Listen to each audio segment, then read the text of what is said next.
Today I'm going to introduce a waving IR sensor switch.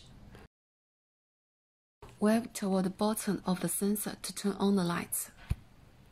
Wave again to turn off the lights. Place the sensor under a cabinet. Connect the sensor to the power supply.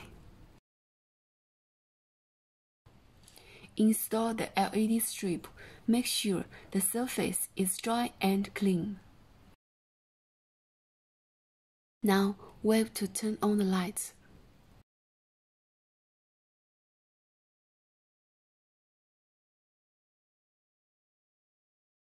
Wave again to turn off the lights.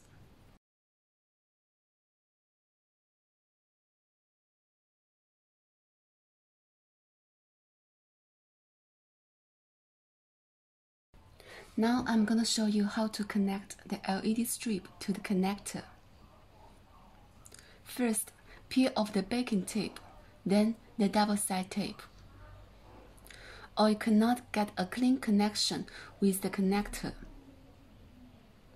Now insert the LED strip to the connector.